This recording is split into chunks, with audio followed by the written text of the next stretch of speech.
ધાવટ ગામે નવરાત્રિમાં સતત 51મા વર્ષની સતચંડી યજ્ઞ નિમિત્તેની શોભાયાત્રા યોજાઈ. જિલ્લામાં તેમજ ગુજરાતમાં સતત 51 વર્ષથી સપ્તચંડી કરતું ધાવટ ગામ આદ્યશક્તિ અંબાની આરાધનાનું પર્વ દેશભરમાં ઉજવાઈ રહ્યું છે. ત્યારે માતાજીના મંદિરો ખાતે ગરબાની સાથે અનેક ધાર્મિક કાર્યક્રમો ભક્તો દ્વારા કરવામાં આવી રહ્યા છે. ત્યારે કરજણ તાલુકાના ધાવટ ગામે ગ્રામજનો દ્વારા વહેરાઈ માતાજીના મંદિર ખાતે નવરાત્રિમાં ખૂબ જ સુંદર આયોજન કરવામાં આવી રહ્યું હોય ત્યારે મંદિર ખાતે સતત 51મા વર્ષે સતચંડી યજ્ઞનું ગ્રામજનો દ્વારા આયોજન કરવામાં આવ્યું. આઠમના દિવસે યોજાનાર સતચંડી નિમિત્તેની આજરોજ શોભાયાત્રા યોજવામાં આવી હતી. બેન્ડ બાજાના તાલે ભક્તો દ્વારા ગામમાં શોભાયાત્રા યોજવામાં આવી હતી, જેને ગામના ભક્તજનો રંગ જમાવ્યો હતો.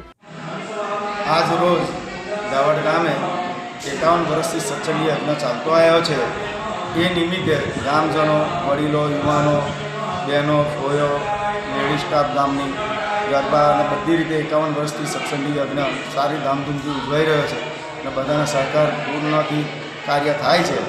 એમાં ગામના બધાનો સહયોગ છે, યુવાધનથી લઈને બધાનો ગામમાં બધાનો સહકાર છે.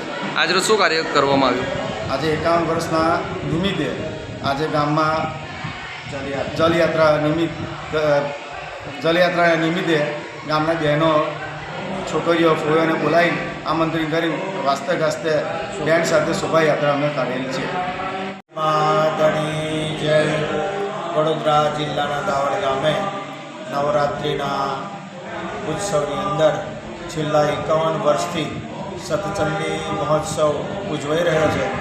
એની અંદર ધાવટ ગામની દીકરીઓ, ધાવટ ગામને બહાર પરણાવેલા કોઈ સગા સંબંધીઓ તથા ગામના યુવકો અને વડીલો તથા ધાવટ ગામમાંથી બહાર રહેતા હોય તે વડીલો, મિત્રો અને જે કંઈ વેપાર ધંધા કરતા માણસો હોય એ ધાવટમાં આવી અને આ ઉત્સવમાં ખૂબ જ ઉત્સાહપૂર્વક જોડાયા છે.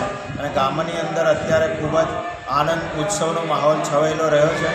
દરેક જન તરફથી ખૂબ જ ધાર્મિક વૃત્તિ રાખી અને આ ઉત્સવની અંદર દરેક પાસાની અંદર આપણને બધી જ રીતે મદદગાર થયેલા છે.